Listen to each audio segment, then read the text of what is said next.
Hello, everybody. Wait for some people to hop on here. What's up, everybody? Thank you for joining. Welcome to this edition of the Urban Bourbon Hour. As always, it's Chris, the Urban Bourbonist, coming to you live from the Urban Bourbon Bunker. Tonight's an exciting night because we have Chris Fredrickson from TC Whiskey will be joining us tonight. It should be a fun conversation. Learn a little bit more about TC Whiskey and Chris and how they got things going, and what they're up to now and where they're headed. So just waiting on Chris to hop on here, and then we will get to this.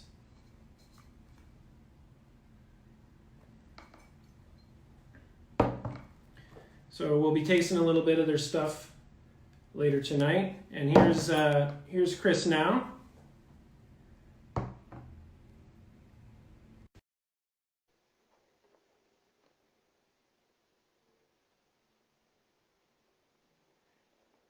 We're connecting.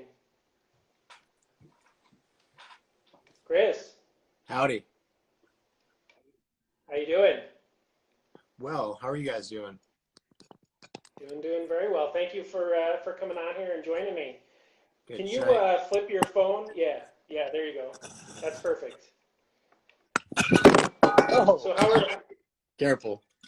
Just one second.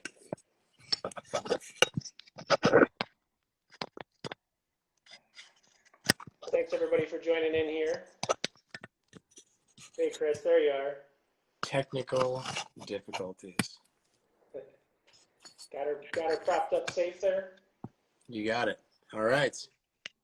All right. So hey, thank you again for coming on here to do the Urban Bourbon Hour and talk about TC Whiskey. I was excited that you agreed to come on, and excited to hear all about everything that is Traverse City Whiskey, because for one, it's sort of, I know that you guys have been around for quite some time now, but it's a little bit new to me and probably new to some of the people watching here tonight. So it'll be fun to kind of hear your story. So can you just tell us a little bit about, I know that you guys have been around since like around 2011 or so it's been a while, but can you kind of like rewind it for us and give us a little bit of an idea how you decided to start a distillery and in Traverse City, like why there and why a distillery?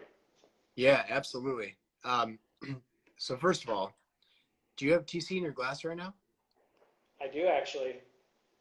And what are you sipping on? So I have the straight bourbon. Excellent.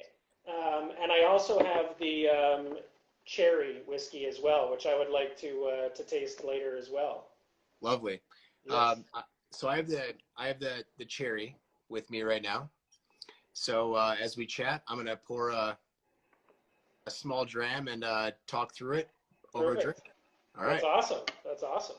So one of the staple sounds of our bottle and cork that I love and pretty much our whole crew loves is the. Could you hear that? Yeah, oh yeah. All right, cool. Oh Good. yeah. Kind of like a bass. Yeah. Yep. I love it. So, Chris, cheers. Cheers, man. I appreciate you coming on. Good to see you. Good to have you here. Of course. Great to be here. Thanks for having me. Back in 2011, my business partners, Jared and Moti and I, friends from Michigan State University, were living in downtown Chicago, working corporate jobs. Oh. My hometown is Traverse City, Michigan, and I along with them, were kind of looking for something else. 2011, my father, James, and I, we came across a set of my great-grandfather's distilling patents. We have my father's a third-generation cherry farmer up in Michigan, and on our farm, we came across a set of patents that my great grandfather had patented during the Prohibition. And so these were patents for like a distillery or a still, or what were the patents actually? yeah, so they're for distilling techniques. Oh, So okay. he was a chemical engineer for Dow Chemical, which is based in Midland, Michigan, back in the day. And as a chemical engineer, he was tasked with anything that related to beer and grain distillation. And so his patents were directly related to distilling techniques. Wow, that's And cool. and if you go onto the USPTO database, you can actually follow the patents through their life, which is I didn't know anything about this at the time, but you can trace the kind of the lineage and the route that they've taken throughout, decades. Yeah. And so I took these patents, I shared them with my business partners, and we thought, wow, this is actually a pretty cool story. It's cool family history, and it directly relates to something that we're very enthusiastic about. So we, over a couple of whiskeys, kind of breeded this idea called Traverse City Whiskey, and it started as nothing more than a logo and a dream and something fun that we could distract ourselves with. They were working as attorneys. I was in management consulting, and I personally was looking for a route back home. And fast forward about a year, we launched the brand. We were contract bottling a set of 20 barrels that we had purchased from MGP. Randomly, coincidentally, it was kind of, the timing was very fortuitous, and we were very fortunate that we found great whiskey at a great time. Yeah. And at this time, contract distilling, contract bottling, contract producing wasn't socially totally accepted at the time. Yeah. And we beat around the bush for a while because we didn't really know how to approach the subject. We didn't really find our groove, probably for a couple of years. But after 2011, we sold our first bottle in July of 2012 of the straight bourbon that you're drinking right now. Okay. And the local market, there it is. Yep. We launched in 2012 with a 4-year age statement. We've since backed down to 3, but as you probably know, the age statement on any bottle is the minimum age of a whiskey in the bottle. Our weighted average age in the bottle of bourbon that you're drinking is probably 3.25 years. Okay. So it's almost 4, but not quite. Supply and demand has been a major factor for the change in age, but I'm sure, yes. yeah.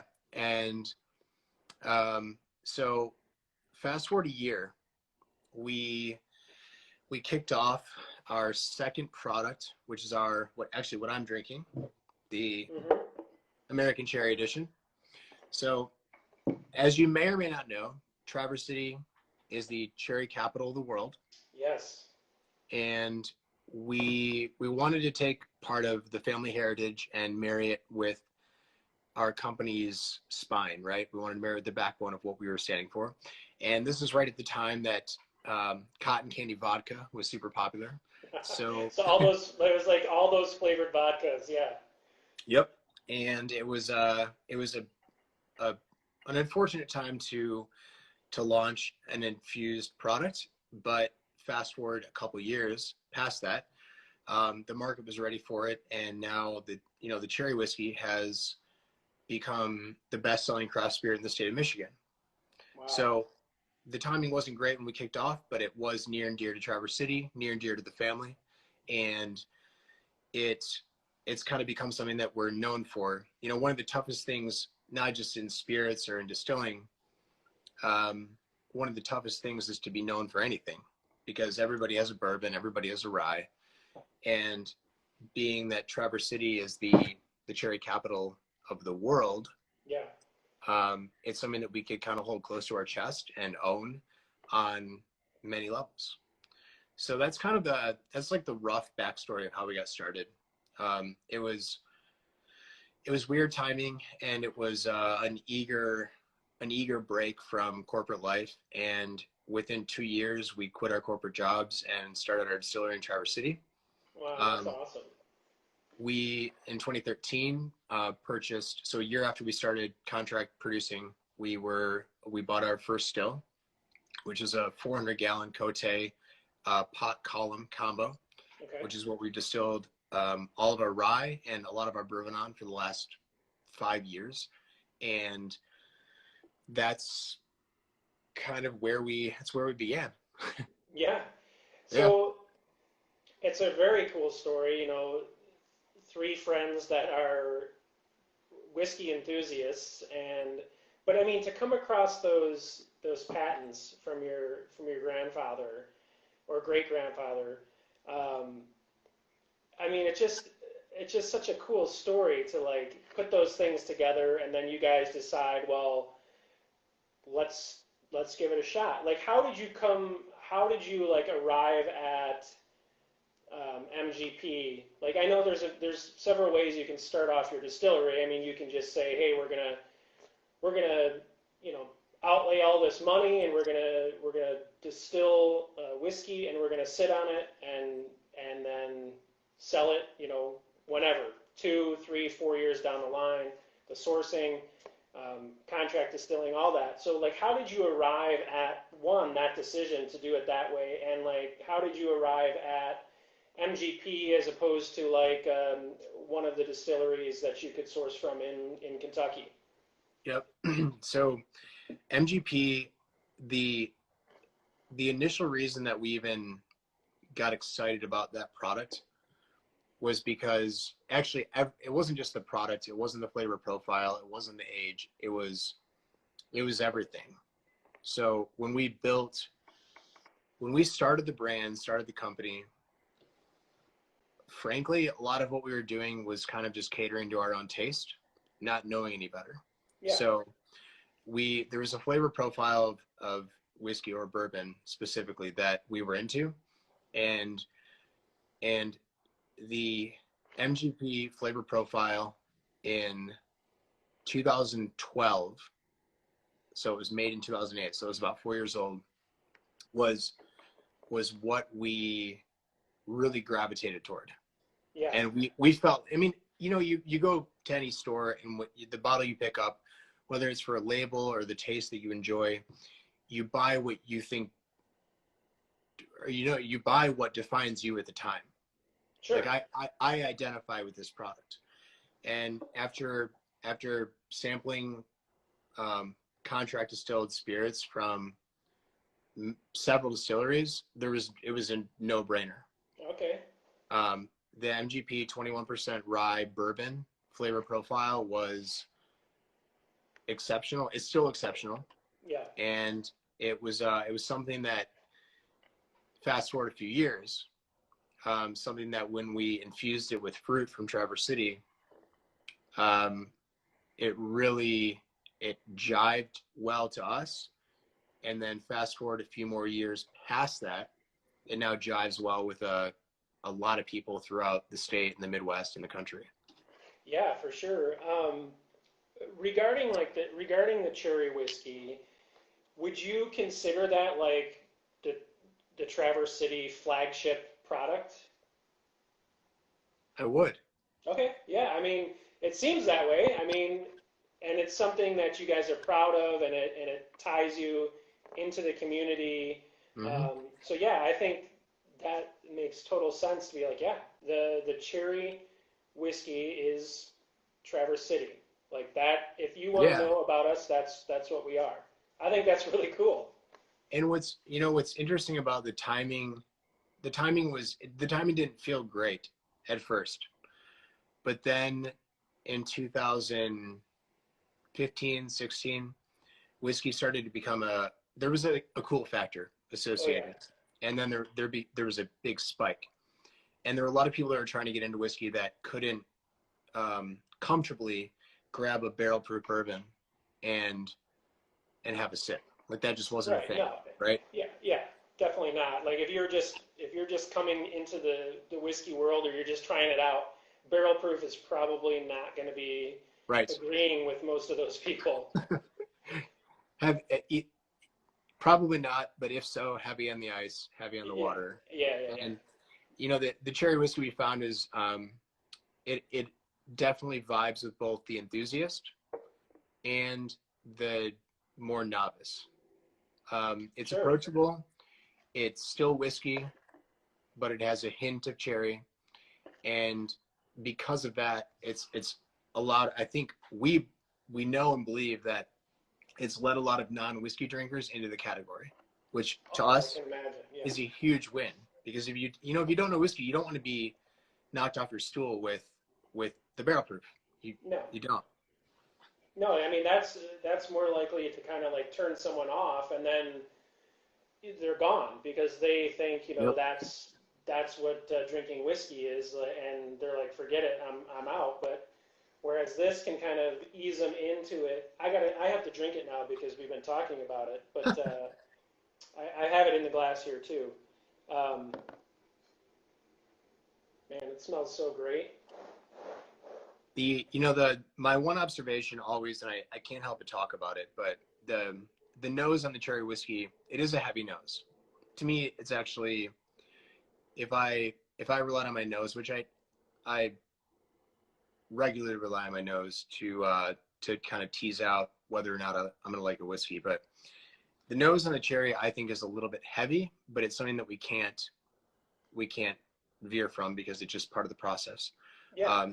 The flavor, on the other hand, is I love talking about it just because it is a true whiskey, but it comes with a hint of cherry. That's Yeah.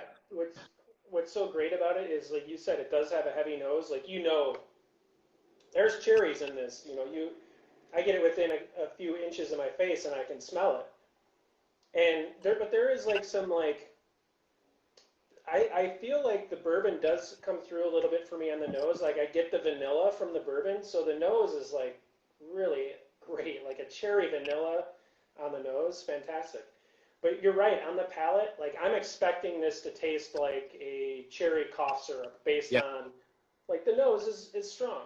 But no, like you taste this, you get like the nice bit of heat from the bourbon underlying it, and just like a nice steady like soft note of that cherry does not overpower it, I don't think at all. It's there, Yep. but it's like nice and steady, and then I like that those bourbon notes come through, like kind of the heat, a little bit of the heat from the bourbon comes through. Again, that vanilla flavor. It's a nice pour. I mean, I could definitely see like someone showing up to your place for the first time, and you guys pour them that, and like you've got a customer right there that's pulled right in. Yeah, enthusiast or not, hopefully. Yeah, right. Exactly. Yeah, I don't mean to hijack the conversation talking about cherry whiskey. It just happens. No. This is exactly why we're on here. This is fantastic. But I want to actually ask you a little bit more about it. Like, Yeah. so the base spirit is your straight bourbon. Yep. And then are you just dumping X number of pounds into the barrel, or how does that work? Like, how are you doing the infusion? Yep. So our policy for creating the cherry whiskey is we do 10 pounds of cherries for 10 days for every 2 barrels in a batch. So typically we do 5-barrel batches. The barrels are typically between 3 and 4 years old, and then we take a cheesecloth and then load it with 10 pounds for every 2 barrels. Usually it's a 4-barrel batch, and then it just steeps. It sits in the tank. The cheesecloth kind of hangs from the lid. Yeah. And then after the 10 days, we run it through a 2-stage filter and bottle it. Another thing to note, it is steeped at bottle proof, not barrel proof.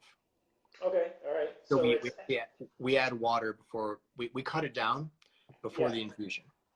So all that water kind of gets to marry in there too over the 10 days. Yeah. Yep. we've tried it at Peru before, and it just doesn't end well. Well, you learned, right? Live and learn, yeah.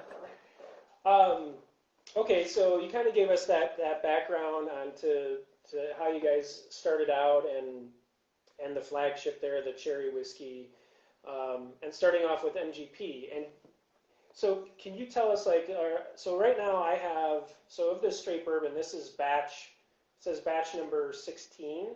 Mm-hmm. So is this 100% Traverse whiskey distillate, or is this blended with some MGP, or how has it progressed to where you are now with everything you're bottling? Yep. So the bourbon itself is a blend. Okay. The cherry whiskey is predominantly, if not mostly, ours at this point. All of our effort right now is in redistilling. We're currently in the process of bringing our new distillery online, where we have fermentation capability. Okay. We just invested in a 24-inch bend dome column, which will take our daily capacity from 3 barrels to 67. Oh, wow. And That's it's a big jump, and the timing, of course, couldn't be much worse. We have 6 8,500 gallon fermenters sitting, waiting to be delivered. We have one 24-inch column made, waiting to be delivered. Yeah. And we're in the process of bringing all this on board. But right now, because we're running off of a straight pot column, our production capacity is limited. Yeah. And at 3 barrels a day, the only thing that we were able to bring online as ours for the last 2 or 3 years is our 100% rye whiskey and the cherry whiskey. So the bourbon is probably a 50-50 split MGP TC whiskey. The cherry whiskey is either 95% ours or 100%, depending on what batch you have. Mm-hmm. And then our 100% rye whiskey is ours. All your distillate, yeah. Yeah. 100% rye. That's tough to make. 100% rye whiskey from everyone that I have talked to. That seems to be a difficult mash bill when it's 100% rye. Like, because I know, like, did you ever source rye whiskey from MGP? We did. Yeah, okay, all of our barrels between 5+ years old. We don't have much aged stock, but everything that's greater than 5 years old is MGP. Okay. And then we've kind of differentiated the inventory between the 95.5, which is MGP, and then the 100% rye, which is ours. But yes, to your point, 100% rye is noticeably more difficult to ferment, and then getting it end to end is a headache compared to either 95.5 or bourbon. Yeah, that's everything that I've ever heard from other distillers that have done.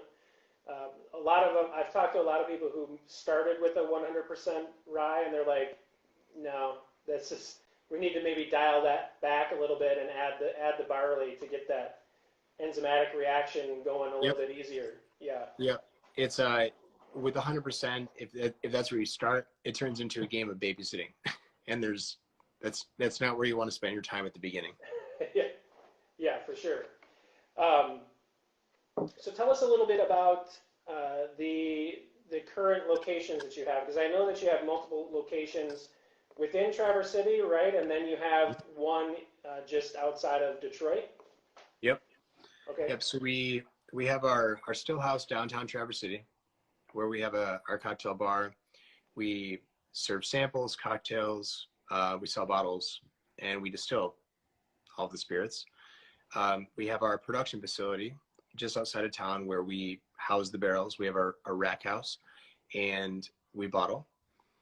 And we have our new tasting room in Ferndale that we opened mid 2019, and which is great because we now have a presence in Michigan's largest city. Kind of what we always say. So Detroit's down south. Traverse City is up in northern Michigan. So we like to say it's a taste of northern Michigan in Detroit. I like that. At least kind of catering to that audience. And then we have our new campus that's under construction in Traverse City, and we're in the process of building out the distillery. We're waiting on the delivery of the fermenters and the still, and we're building out a tasting room. And the next phase in 2021 is going to be future rackhouse. Okay. And we're building out kind of like the Kentucky experience in northern Michigan.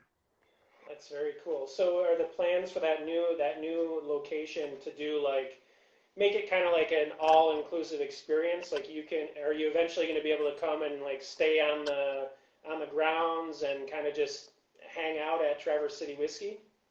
That's the idea. Yeah, it's going to be, it will be end to end. The future vision will include a lodge, so there's a housing component, but the initial start of the project will strictly include production. We'll add the tasting room in year 1, and then fast forward 1 year, we'll add the rack house. It's about a 15,000 square foot rack house, and the rule of thumb for a rack house is every 1,000 square feet roughly accommodates about 1,000 barrels. So a 15,000 square foot rack house, between 15 and 17,000 barrels.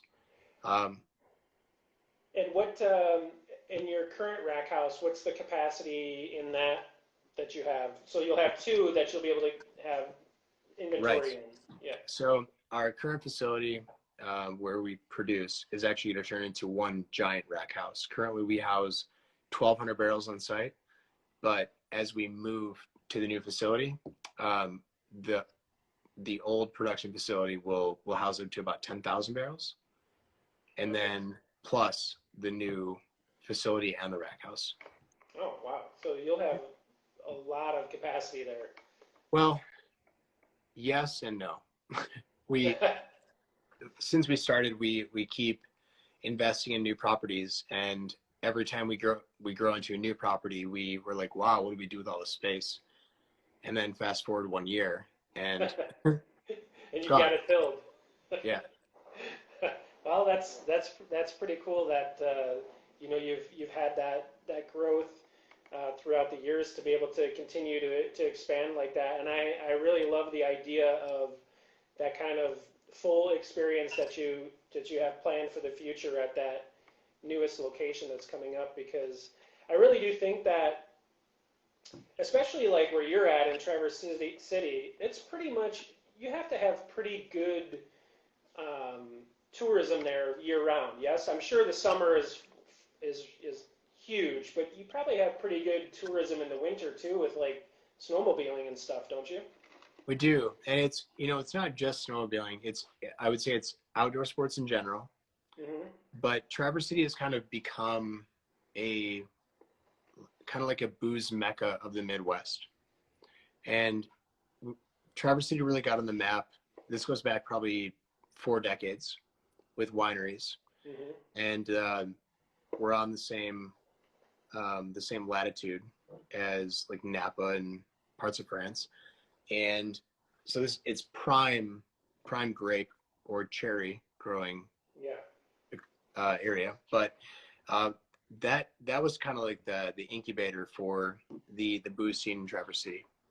And fast forward a few years, probably 2 decades, and then beer picked up, and now there are more breweries and wineries in Traverse City than any city in the Midwest. Wow, that's amazing. So the scene already exists. Combine that with snowshoeing, cross-country skiing, snowmobiling, every outdoor activity, hills. It's fantastic in the winter, and come summer it definitely picks up. And frankly, it is a bit more fun to visit during the summer months. But who knows what the summer's going to hold? But if you visit, when you visit,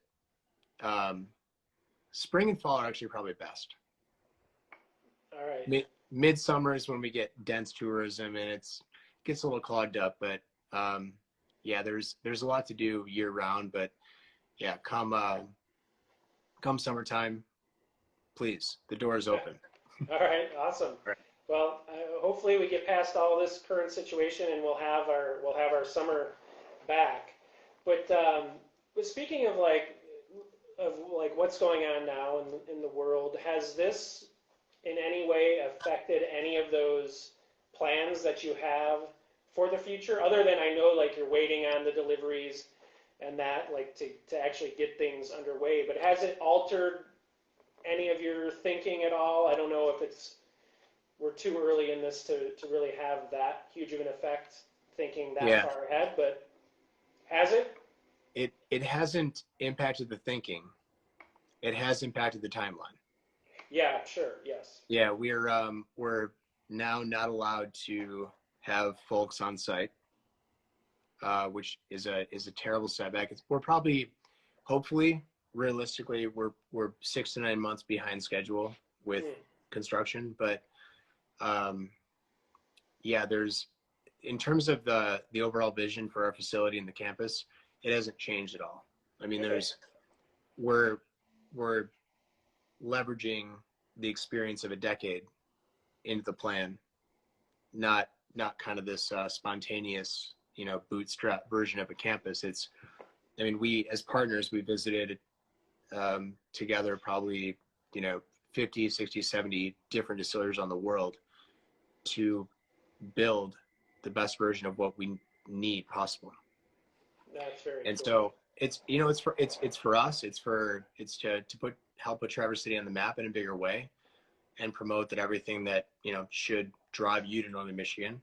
And we know how to do it. We know how to do it right. And it's a pandemic isn't going to deter our approach, our investment in that vision and dream. That's good. That's great. So let's talk a little bit about like your current lineup of products. We know about the straight bourbon whiskey. We talked about that. We know about the cherry whiskey. You do the North Coast Rye. Yep. What other products are in the lineup? You have the barrel proofs, I know. Yep. What else do you have? Let me grab real quick.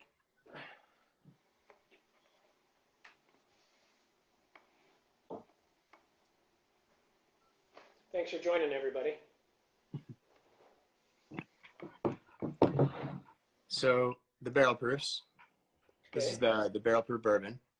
Last year at the San Francisco International Wine and Spirits Competition, the barrel proof bourbon won a double gold and best in category, and really helped put us on the map nationally. Yeah. Which we are distributed in half the country.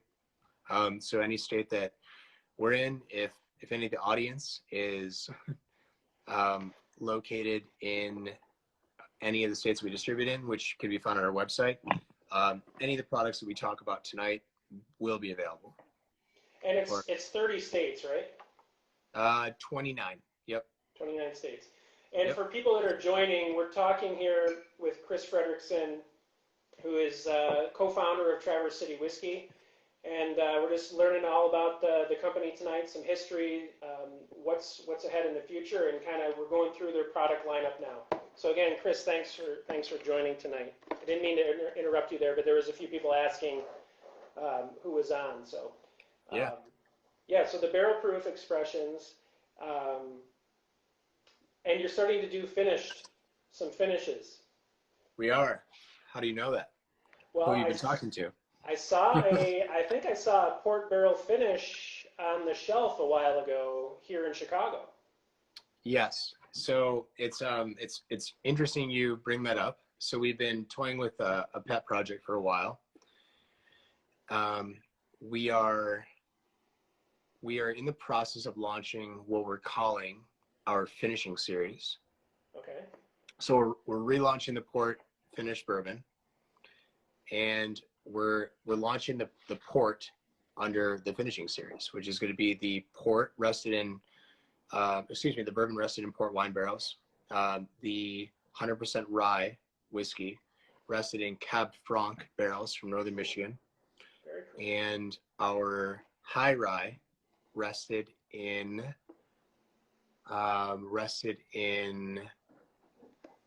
Merlot barrels. And Very nice. so there's some cool Michigan ties to the project, and it's a couple months out. We actually haven't really talked about it, but since you're bringing up finishing series, let's chat. All right. Well, that's good. I think maybe we broke a little news here. So at least one of those you said was a Michigan winery that you're using Yep. barrels from. Any plans for doing anything with one of the many breweries that are around? Yes and no. We definitely want to do something that's beer barrel aged, but that project has taken the back burner a bit to focus on wine. So because of the wine tie that we talked about, Yeah. actually, just some very quick background on Northern Michigan. Traverse City is the cherry capital of the world, right? That started because every vineyard now used to be a cherry orchard. But it turns out that grapes grow better in the climate and they're less volatile fruit than cherries. So vines took over.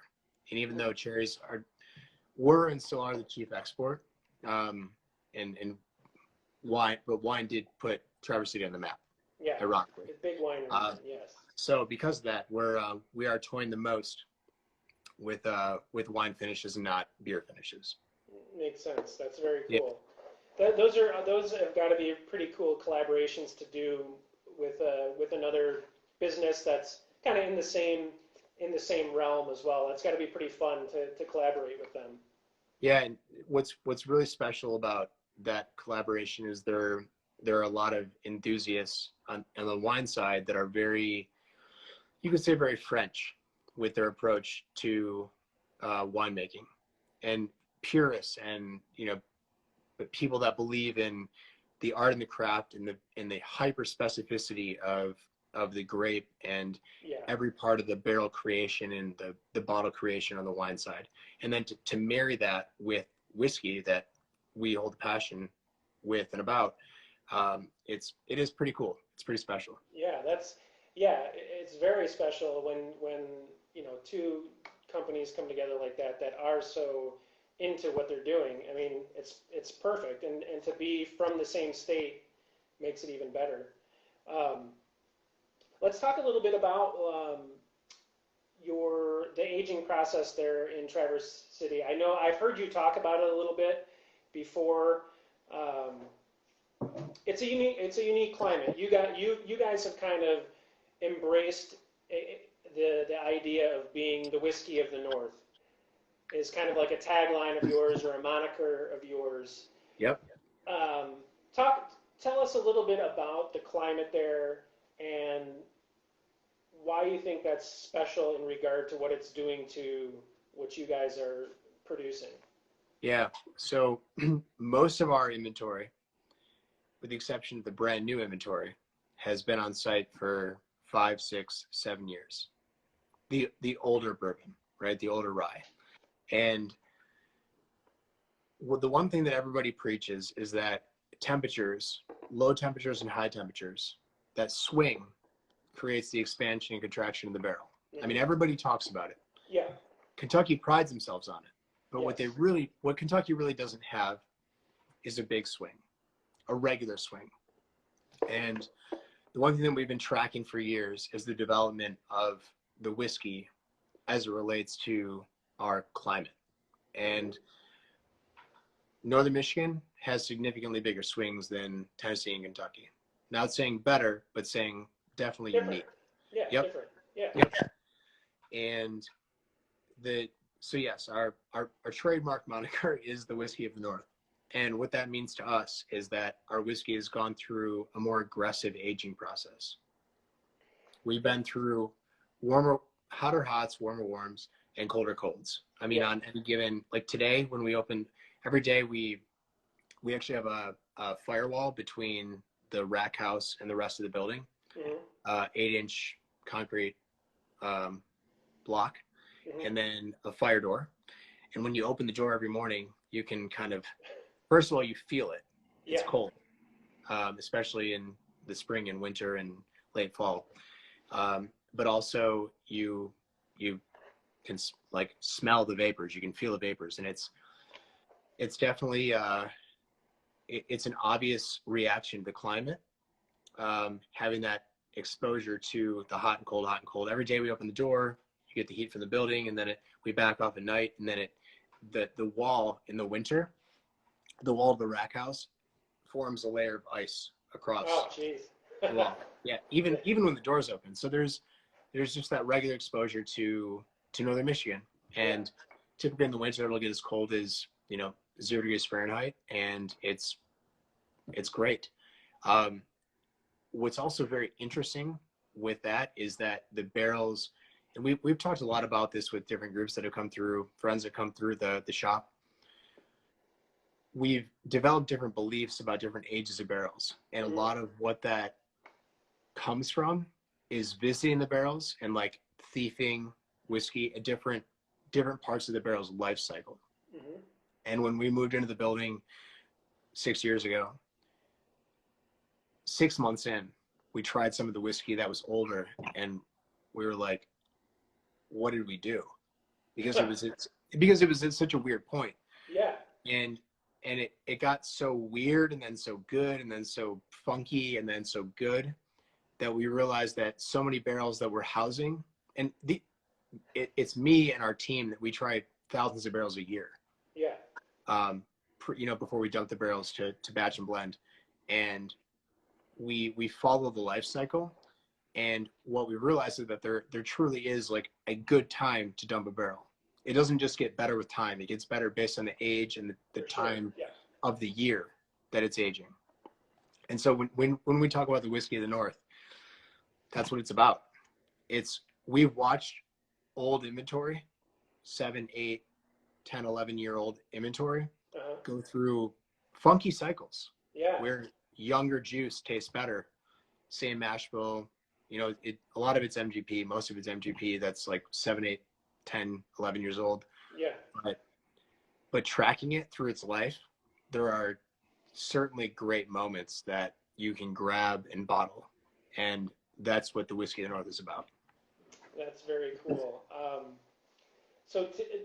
I'm going to geek out a little bit here about the whole process of kind of gauging where barrels are at. Do you have like a set of like control barrels that you've set aside and are just like, we're just going to see what the hell happens with these as time goes by and as seasons go by? Or is it strictly just going and checking specific points in the warehouse from stock that you have? Yes and yes. Okay. Yeah, so there are control barrels. We've made a point at this point, now that we've seen what we've seen, we know that the oldest inventory is going to become great. Like, there's no question as to whether right now our 11-year-old barrels will be awesome when they're 15. Could they get better? Maybe not. Who knows? But we've set aside sets of barrels, rack them, tuck them away, haven't touched them, won't touch them. It won't be a thing. There are other sets of barrels, like the barrels that we blend and batch for the cherry whiskey and the bourbon, and even the rye, that we do track, but when it's good, it goes into the tank. It's ready to go. When it's really good, we set it aside for our single barrel program. And then it gets, so we have wood racks and then metal racks. And if it's on a metal rack, that means that either our distiller, myself, our master blender, have popped open the barrel and said it's too good for the batch, but we need to set this aside for something special, because the philosophy to blending in our world, there's a 5-point blending process, but our general philosophy is you have your 7s, 8s, and 9s, and you can't use all of the 9s to make the best batch possible, because there has to be future batches. Yeah. So you have to blend the 3 together to get a great bottle. And then occasionally you get the 9.5s. We'll set those aside for something more special and private picks and all that. Mm-hmm. So tell me a little bit about like the private pick program? Is it like strictly through?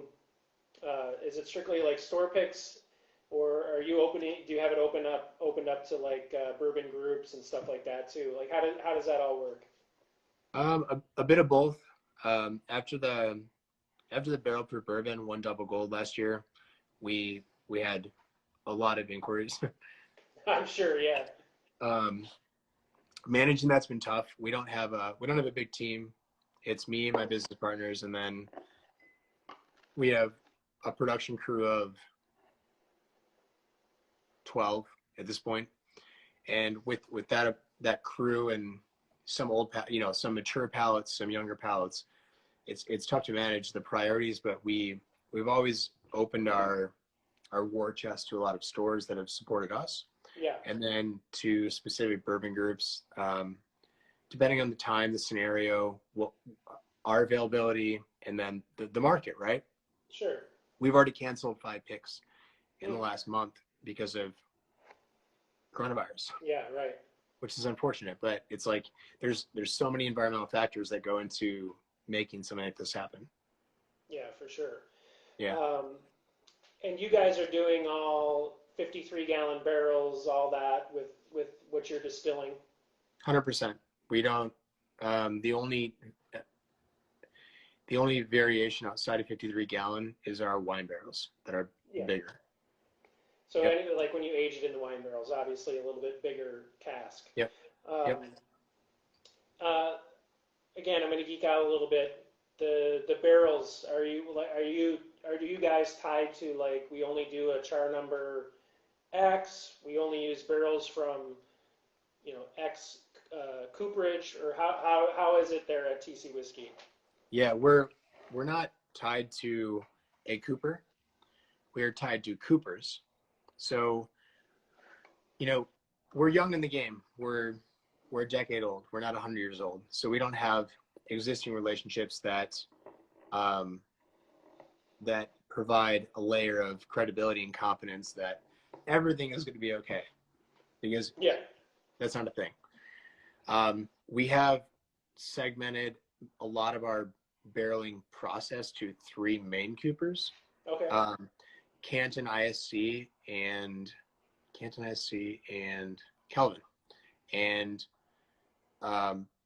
we've had a variation of 3s and 4s, and a lot of it has to do with blending and what the appetite of the future looks like. But we diversified a bit, but stayed within that same wheelhouse enough to not kind of potentially screw ourselves down the road. Right, like you don't, all of a sudden barrels don't just disappear from one guy and then you're screwed. Yeah. Yep. Yeah. Yep.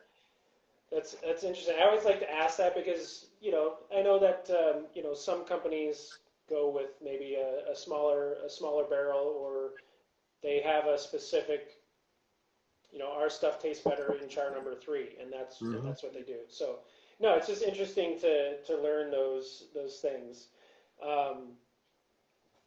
So you told us a little bit about the future, with your new place that's going to be under construction, and kind of your plans for that. We heard all about the past and how you guys got started.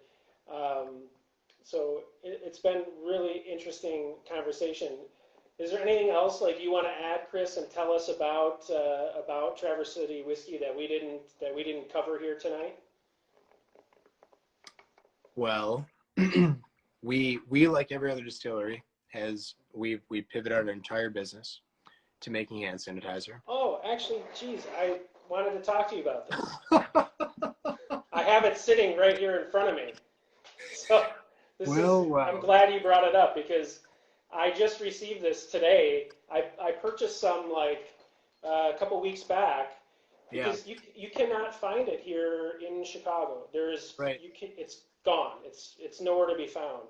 And I saw you guys had posted on your Instagram page, hey, we're making some available to the public, and you're basically giving it away for what you're charging for it.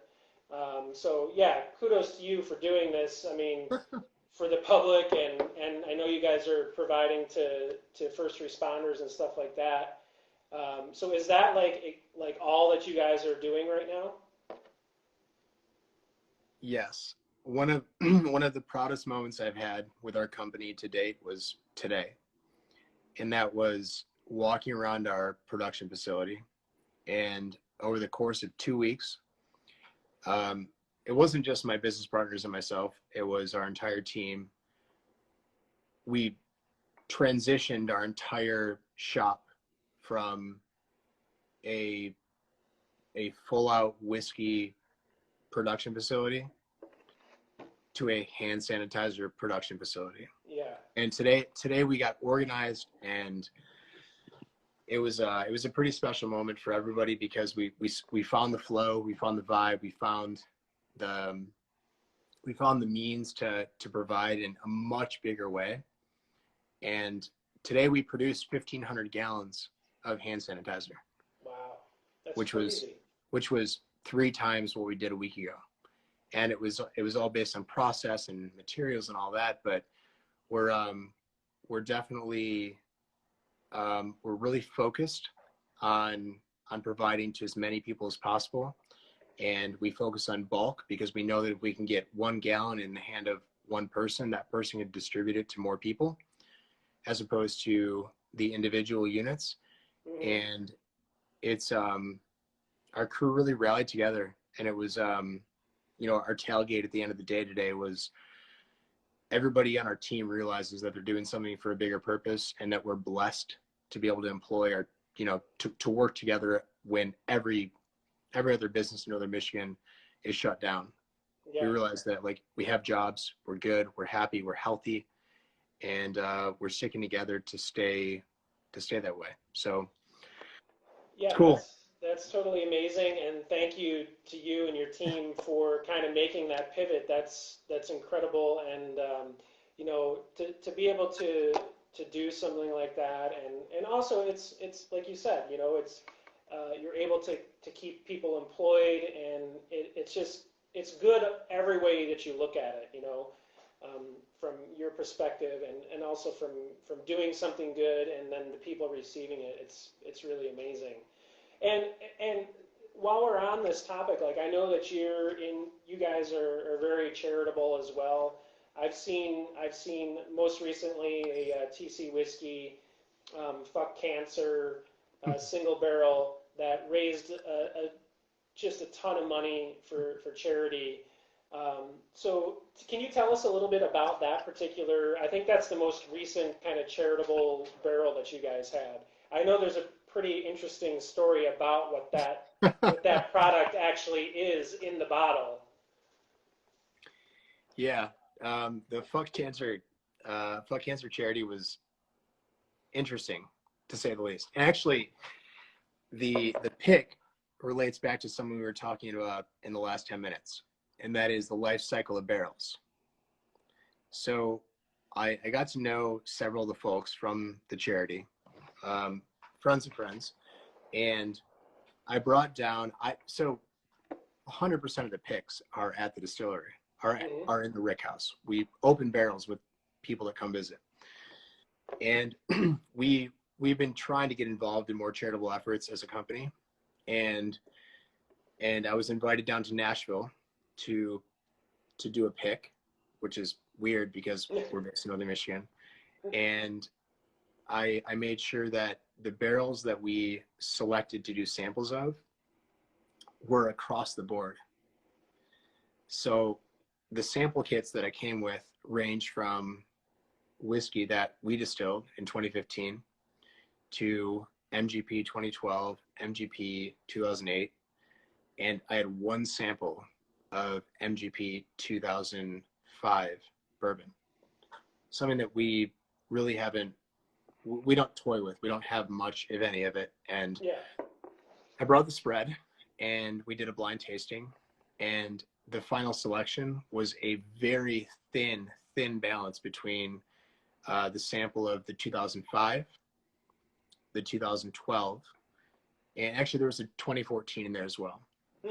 And those three were ahead of a couple 2008s, and which in our book, the 2008s are gold. I mean, they're Yeah. they're some of the best that exist in our rack house and in any rack house. They're special, and it just happened. The life cycle happened to steer everybody in the direction of a 2012, and at the last minute, somebody said, "You know what? I really like Sample E. We gotta try it again." And then there was a unanimous roar, and it was selected. But had it gone a different direction, had there been opinion that strayed a different way, Yeah. they would have landed on a 2012, and it would have been fine and great and impactful, and it would have also raised a lot of money for charity. For sure. Yeah. But it's just so interesting. You put half a dozen or more good pallets in a room, and you don't know where it's going to go. Yeah, you don't. Yeah. You don't. Yeah, that's what I think is cool about just really any kind of tasting is like sitting here tonight with you. Like, we could be tasting completely different, picking up completely different flavors out of drinking the same exact thing, and neither one of us would be wrong about it, because that's what we're tasting. But it is fun to see like how those kind of things go. And I had heard there was kind of like an interesting story and how you guys arrived at that particular barrel. So it ends up being like a phenomenal bottle of whiskey. Not that any of the other ones wouldn't have been, but and just raising just a lot of money for the Fuck Cancer charity. And so kudos to you for that. And I know it's something I've heard about you guys is that you're very interested in those charitable causes. So it's very cool. So Chris, we only get an hour on here, so we're butting up against that hour right now. So I just want to thank you very much for coming on here. Like this hour kind of flew by. Very nice to talk to you and learn about you and to learn about Traverse City Whiskey. So let's stay in touch, and let's do this again down the line when we can celebrate like the opening of the newest place that you guys have under construction. Yeah. How about in person next time? Yeah, in person would be great. That would be great. Cool. All right, Chris. Well, thank you very much. Cheers. Take care. Cheers. And have a great night, and stay safe. Thank you. All right. Cheers. Good night, guys. Cheers. All right, everybody. Thank you very much for joining me tonight on the Urban Bourbon Hour. That was Chris Fredrickson. He is a co-owner and co-founder of Traverse City Whiskey in Traverse City, Michigan. Really cool distillery, doing a lot of really great things, growing tremendously. So tonight we tasted their straight bourbon and their flagship product, the Traverse City American Cherry Whiskey. So very fun conversation with Chris. Thanks, guys, for tuning in tonight. Have a great night. Everybody stay safe out there, and if you can, please stay home. Until next time, guys, cheers.